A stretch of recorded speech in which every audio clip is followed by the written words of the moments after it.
I'm Captain Clay McCumber from the 335th Fighter Squadron, and it is my pleasure to welcome you to Seymour Johnson Air Force Base. Today we are celebrating our first event of the weekend to commemorate the 75th anniversary of the 4th Fighter Wing. 50 years ago, in the midst of the Vietnam War, Colonel Paul Watson, then commander of the 4th Tactical Fighter Wing, dedicated a time capsule on the occasion of the wing's 25th anniversary. Instructions were issued that it be dug up 25 years later as part of the wing's 50th anniversary. In 1992, Brigadier General Al Gers, then commander of the 4th Wing, elected to continue the tradition by dedicating a new time capsule to be unearthed on the wing's 75th anniversary here in the year 2017. Today, we will unpack that capsule and use the memorabilia dating back to 1967 and 1992 as an opportunity to reflect on the proud history of the 4th Fighter Wing. Then, in order to continue the tradition, we will dedicate a new capsule to be buried with memorabilia from the present day, to be unearthed on the wing's 100th anniversary in the year 2042. We'd like to begin today's ceremony by introducing our distinguished guests. Commander and President, Air University Air Education and Training Command, Lieutenant General Stephen Quast, his wife Joni, and children Keegan and Lily. General Quast was commander of the 4th Fighter Wing from 2006 until 2008. Mayor, City of Goldsboro, the Honorable Chuck Allen.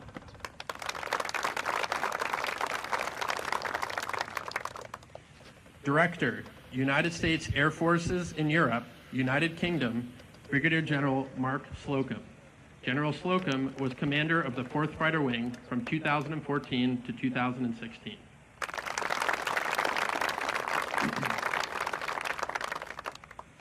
Brigadier General Larry Huggins, retired. General Huggins was commander of the 4th Fighter Wing from 1982 to 1984.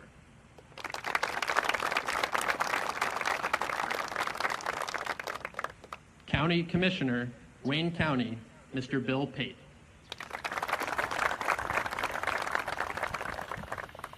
Commander, 4th Fighter Wing, Colonel Christopher Sage.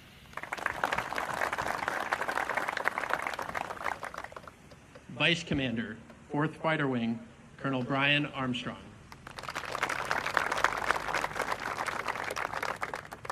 Command Chief, 4th Fighter Wing, Chief Master Sergeant William Adams III.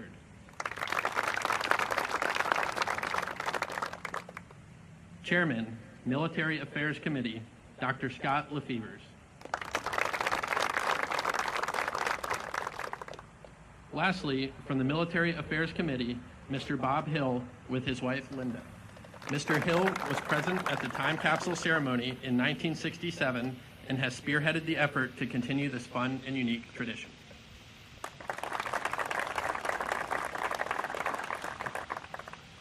We would also like to welcome all group commanders, squadron commanders, and chief master sergeants in attendance today.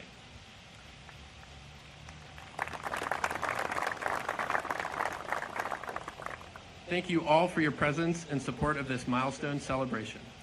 And to all veterans, past and present, thank you for your service and welcome back to Seymour Johnson Air Force Base. It is now my pleasure to introduce the commander of the 4th Fighter Wing, Colonel Christopher Sage.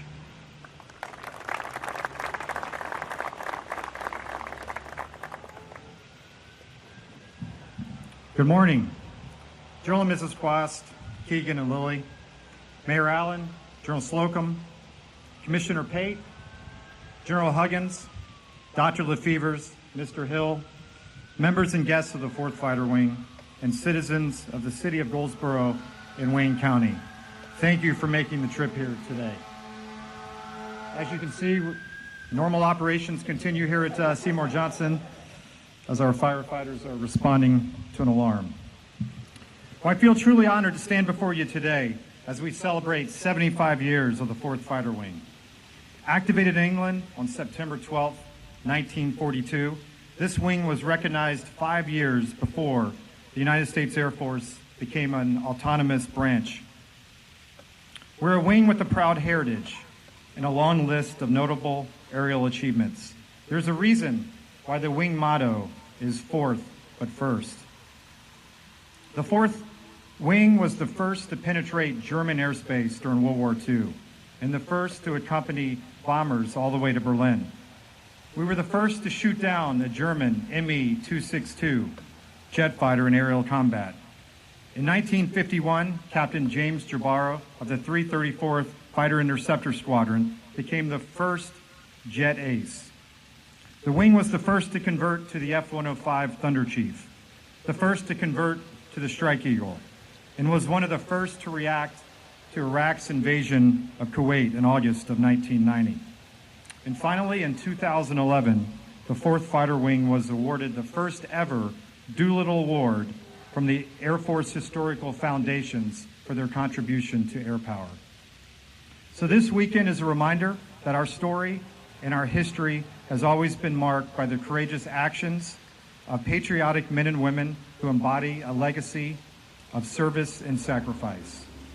We have a rare and unique opportunity to revisit that here today. In a few minutes, we're going to unveil the contents of a time capsule that was buried in September of 1992 on the occasion of the Wing's 50th anniversary, which also includes items from the 1967 time capsule. Today's ceremony cements this tradition into our history. Presiding over the initial burial was the wing commander at the time, Colonel Paul Watson, and the former mayor of Goldsboro, Mr. Tom Robinson. In 1992, General Gers and Mayor Hal Plonk presided over the ceremony, which of note was narrated by then Captain, now Lieutenant General Jay Silveria, who recently took command as the superintendent of the United States Air Force Academy. So, Tails, there's hope for you after all. Unfortunately, none of them could be here today, but I'm honored to have our local leaders with us and three of our former wing commanders. Despite technology's best efforts to outpace history, we've managed to obtain recordings of both 1967 and the 1992 events, and have converted them to digital formats for the enjoyments of future generations. The following are two short clips from each of the past ceremonies. I'd like to explain a little bit about what we're doing here. I think most of the fellows know what we're doing, but I'm not sure that the wives and some of the other people know. Colonel Kauser suggested at our dining in that we try to do something similar to what the British do, and that we take a record of the 4th Wing and some of the activities last night, pictures, and a list of the guests, and then we would take that and bury it for a 25-year period. And at the end of this next 25-year period, it will be the 50th anniversary of the wing, and at that time, we're leaving instructions for this capsule to be dug up and have someone go through this material. I don't know what they're going to do with it after they dig it up and go through the material, but they might find it interesting. And so today we're going to prepare this box, and then we'll go down and have a luncheon at the Officers Club. Mr. Withers and I are planning on being back here to dig this thing up. If there's any question about it. We're here today to commemorate the 50th anniversary of the 4th Wing. Today we'll get to see what was buried in that original time capsule, and we'll dedicate a new set of memorabilia to wait until the 75th anniversary. Well, maybe I should let Colonel Watson reveal the contents of this envelope. Colonel Watson. Well, I can say one thing, I'm certainly happy to be here, but you know, at my age, I'm happy to be any place. I planted this thing in the first place, and back in 1967, we didn't know what was going to happen. We thought maybe the Soviets might come along and blow this place up, so this is the reason we put these things in the vault downtown. This time I'm proud to dedicate this time capsule to our sons and daughters on behalf of the proud men and women of the 4th Wing and our lifelong neighbors of Goldsboro and Wayne County. Well, thankfully the Russians did not blow us up, and thankfully the time capsule survived. So, Mr. Hill, I can only imagine how surreal this experience must be for you 50 years later. Thank you for sharing this milestone with Team Seymour again after all these years. The state of the wing and the world in 1992 was at a fascinating time. Immediately following the transition from the F-4 to the F-15E, the wing was called to action in the first Gulf War. Despite months of intense combat and the ongoing commitments in the region following the war, they still committed to add to the tradition and celebrate the wing's heritage by burying that time capsule. Well, I think I've effectively built up the anticipation, so Mr. Hill, if you'll join me, we'll see what's inside.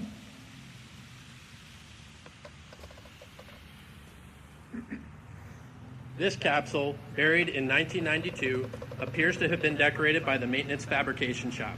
Inscriptions of the U.S. Air Force and 4th Wing are flanked by the 4th Wing and Air Combat Command patches on the side, along with the inscription, Time Capsule, 25 September, 1992. Gentlemen, please do us the honors and open the capsule. Inside the capsule, the items have been amazingly well preserved. The first item we see is a folder containing many documents from the wing, cataloging the contents and intent of the time capsule. Included in that folder is a letter from Brigadier General Gers.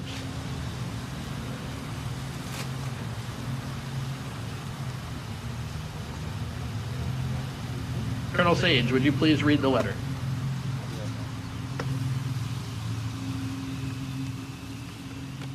Greeting from the men and women of the 4th Fighter Wing. This letter, along with the contents representing the squadrons which constituted the 4th Fighter Wing in 1992, was enclosed to serve as a reflection of where we are at 50 years. No longer a struggling younger sibling among the military branches, the Air Force has emerged as a leader in the role of armed warfare. The development of air power as a strong entity is reflected in the history of the 4th Wing. Leading the Air Armada of World War II in 1942, the 4th Fighter Group set an impressive record, earning the motto, 4th but first. In the years that followed, the 4th continued to set records and lead the Air Force in accomplishments. In 1992, the most recent accolades came as a result of war in the Persian Gulf and reorganization of the wing.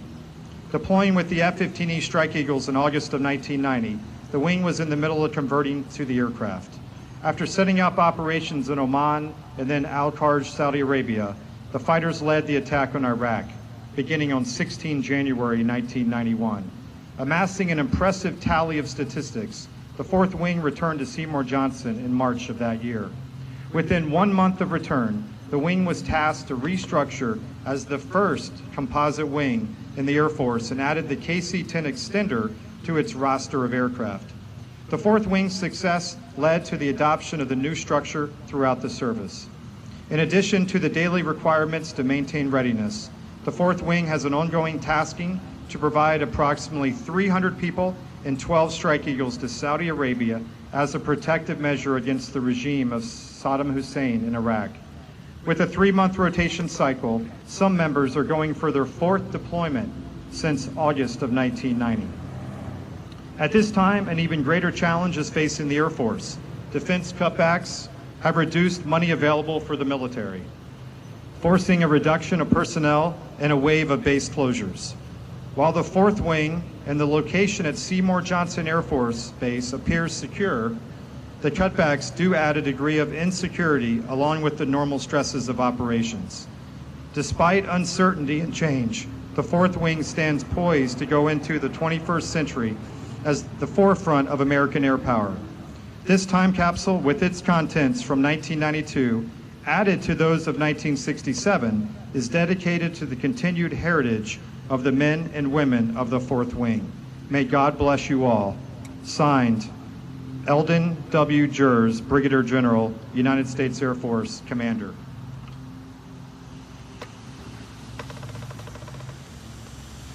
Accompanying this folder are many items from the surrounding community that show how closely tied the base is to the citizens of Goldsboro and Wayne County. These include such items as a Wayne Community College fact book, various documents from the Chamber of Commerce and the Military Affairs Committee, minutes from a Wayne County Board of Commissioners meeting, and a Goldsboro News Argus paper from 25 September 1992. The Air Force Association also contributed a book titled Air Power in the Gulf, which includes documentation of the 4th Fighter Wing's operations in Desert Storm.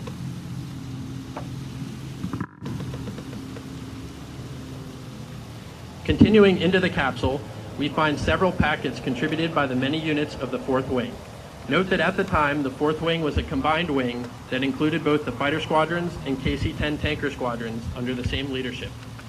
From the Mission Support Group, we find items contributed by the Civil Engineering Squadron, Security Forces Squadron, Transportation Squadron, now known as the Logistics Readiness Squadron, Comptroller Squadron, Contracting Squadron, Chaplains Corps, Public Affairs, and Honor Guard.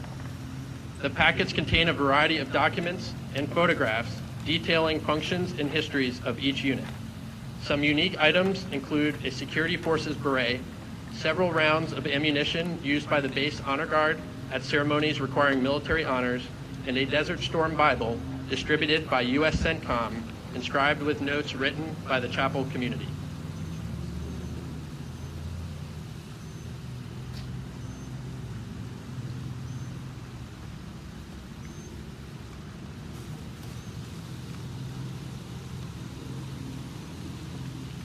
Next, we find items from the 4th Operation Group and the 916th Air Refueling Group, many of which detailed their recent involvement in Operation Desert Storm.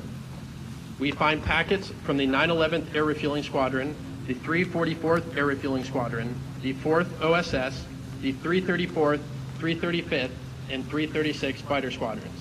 Note that the 333rd Fighter Squadron was not reintegrated with the 4th Fighter Wing until 1994. These packets contain items such as photographs, written histories, and rosters. Some more unique additions include several t-shirts, scarves, patches, and even a set of undergarments from the Rocketeers.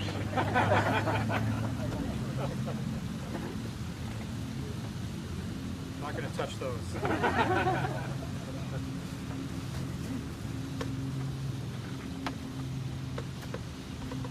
Below the 1992 items, we find another package that contains items from the 1967 time capsule.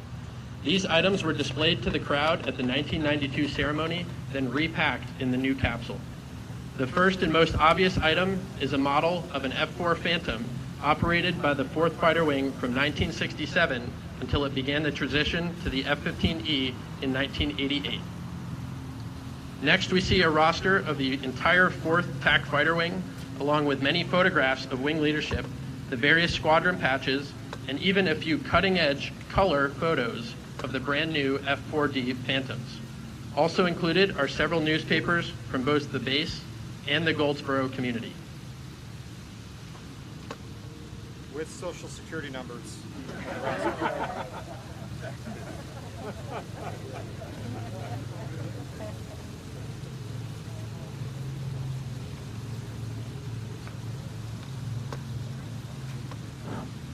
This photo here is a photo of them burying the time capsule in 1967. So lots of great photos to come look at the end of the ceremony.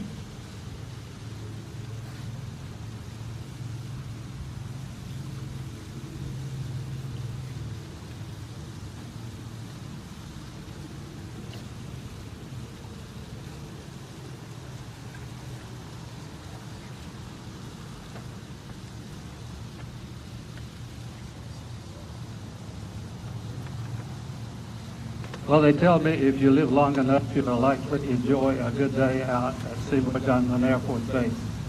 And having been associated sort of with the base since 1956 and knowing all the wing commanders that served here and all the organizations, it certainly is great to see that this history has been preserved.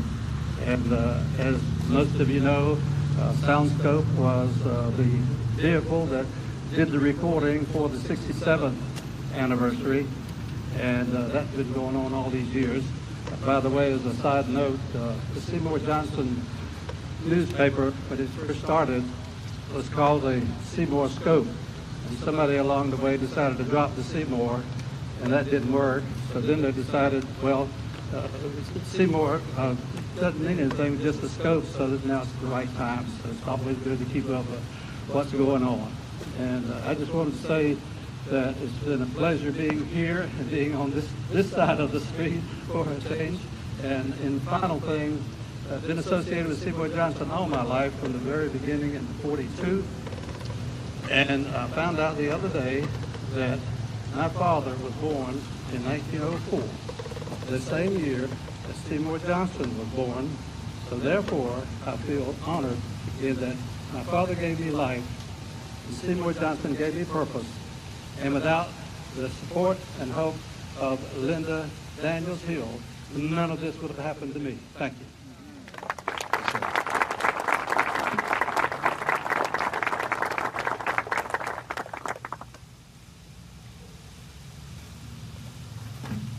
Next, we see a chronology of Seymour Johnson Air Force Base, as well as a chronology of the 4th Tactical Fighter Wing. The former describes the formation of the base and all activities occurring from 1940 to 1966, while the latter describes activities of the wing beginning in 1940. Of note, this contains many fascinating accounts of its operations in World War II, Korea, and Vietnam, including first-hand descriptions of several MiG kills in Korea. And finally, we see a detailed history of the 4th TAC Fighter Wing from 1 January to 30 June 1967. It contains a thorough description of the organizational structure, personnel, facilities, operations, and training for the wing. The final item of note from the 1967 capsule are 2 letters. The first was written by the wing commander, Colonel Paul Watson, and given to the Wachovia Bank and Trust Company of Goldsboro to be given to the wing in the year 1992. It describes the location and intent of the time capsule in the event it was forgotten, and also lays out a contingency for the capsule to be unearthed and maintained by the U.S. Air Force Museum should the 4th Wing move or Seymour Johnson Air Force Base be closed. Fortunately, neither of those things happened. The second letter was intended to be a personal note from Colonel Watson to be delivered from the bank to the 1992 wing commander. In a humorous turn of events, that note was never written, and Brigadier General Gers received 2 blank sheets of paper inside of an envelope.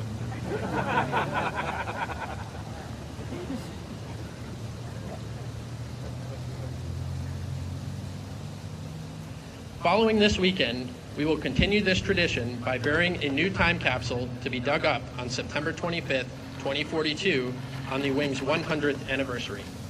The new capsule was decorated by members of the 4th AMXS Fabrication Shop. Contained in this capsule will be selected artifacts unearthed today, digital archives of the more sensitive and fragile items, and digital archives of the 1967, 1992, and 2017 ceremonies. The new contents focus on the 4th Fighter Wing's ongoing contribution to national security, specifically the continuing combat operations in the global war on terror. These items are on display below the stage and may be viewed following the ceremony. At this time, it is my pleasure to introduce our community leaders who will present their contributions to the capsule. First is Mayor Allen to present the contributions from the City of Goldsboro. Mayor Allen.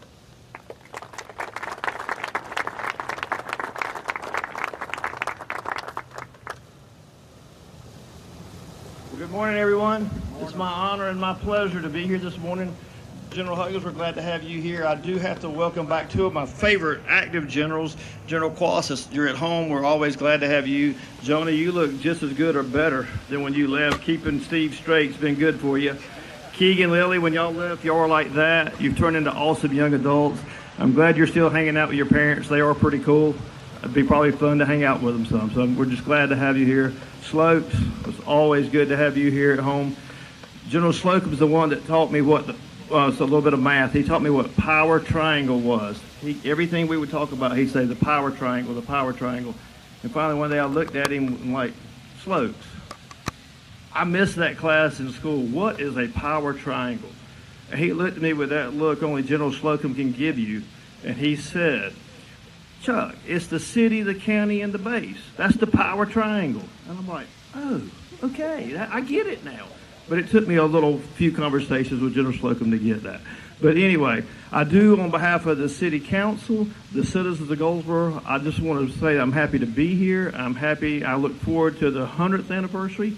We're going to do some really good things. I do want to take 1 minute, since we did get the announcement just this week about the tankers coming to Seymour Johnson. I want to thank each and every one of you in this Air Force and in this community, because if it weren't for the great things you folks are doing at this base, then we wouldn't have gotten those planes. I'm very confident of that. And so y'all helped this community get this base.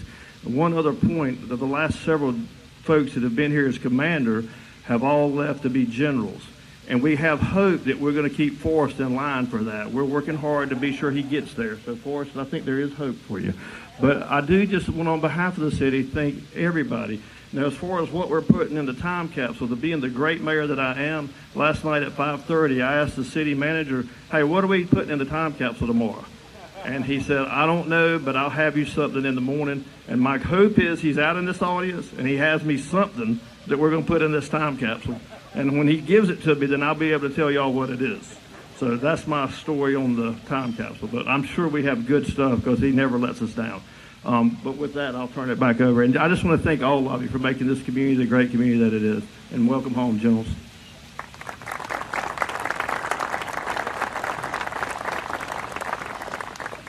Thank you, Mayor Allen. I'd now like to invite Dr. Lefevers from the Military Affairs Committee to present its contributions.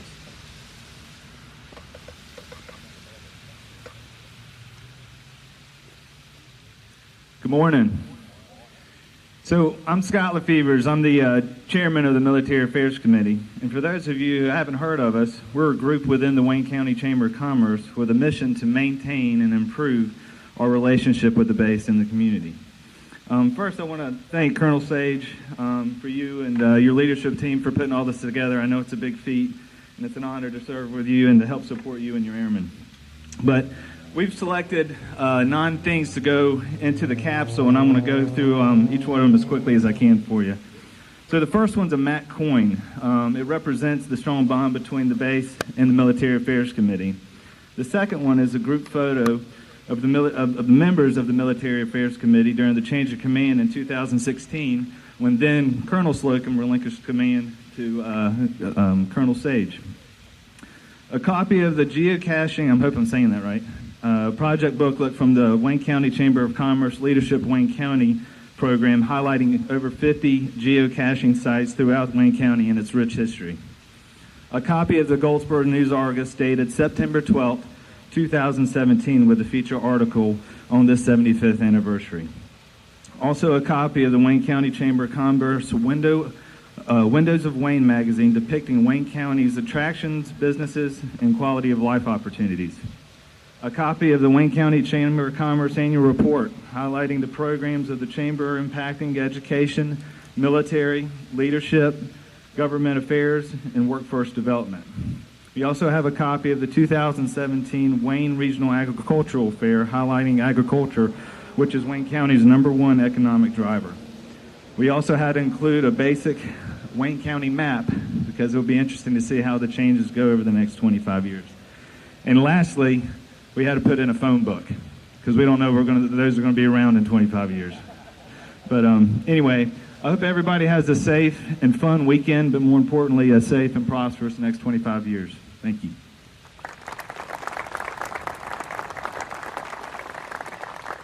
Thank you, Dr. Lefevers. And last but not least, I'd like to invite Commissioner Pate to present the contributions from Wayne County.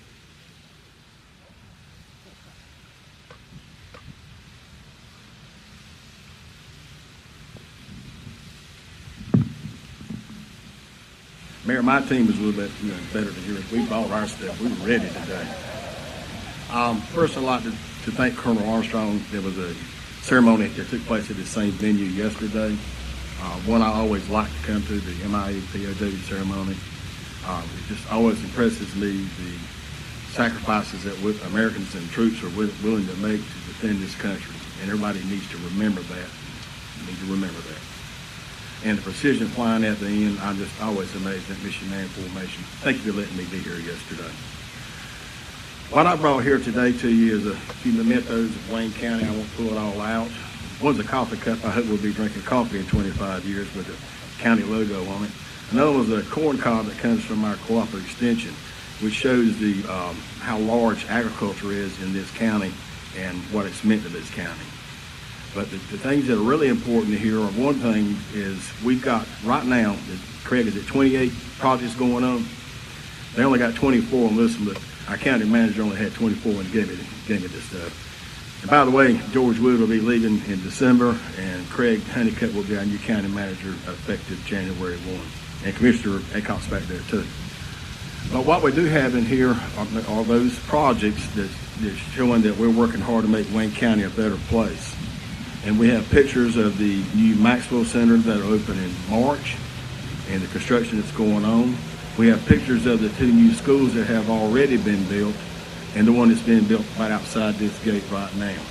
And I'm not sure it's good, the name should not be changed to maybe Slocum, I don't know. He was a very persuasive gentleman, if you don't know that, and he convinced us it was the right thing to do, to rebuild a new school there. Thank you, sir, so much. And we certainly miss you being here. But having said all that, I appreciate again just being here, and I want my hats off, if I had one, to all the troops and your dedication and what you do for this country. Thank you so much.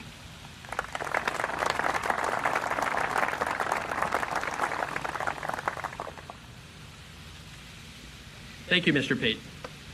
Colonel Sage will now dedicate the new time capsule.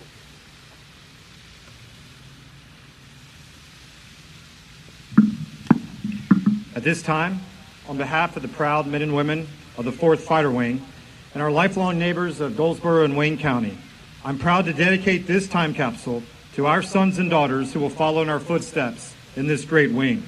We hope they can use this small sample of the rich history of the 4th Fighter Wing and its special relationship with our community as an inspiration for their future contributions in the defense of freedom and our great nation.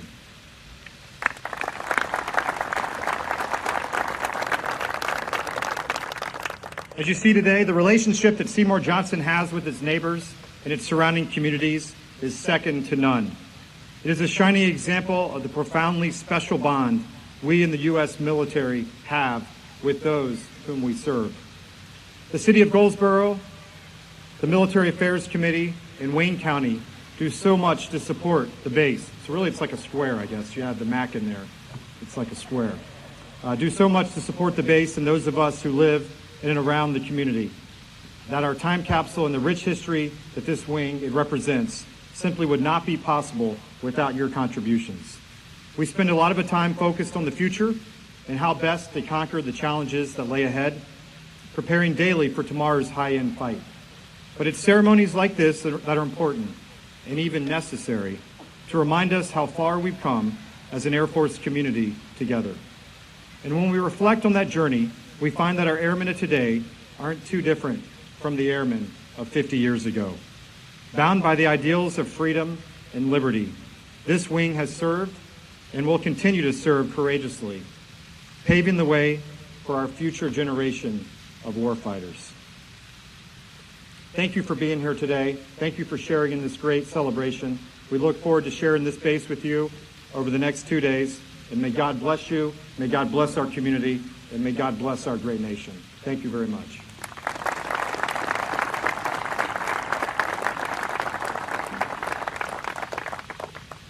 At the conclusion of this weekend's events, the new capsule will be sealed and buried at the site adjacent to the wing headquarters building, marked with a plaque directing its unearthing 25 years in our future.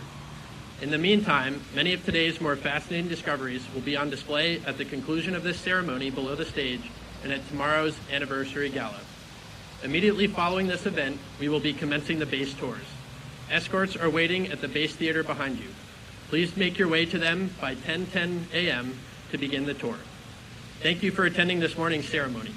We hope you enjoyed this unique look at our history, and we look forward to sharing the rest of the weekend's celebrations with you.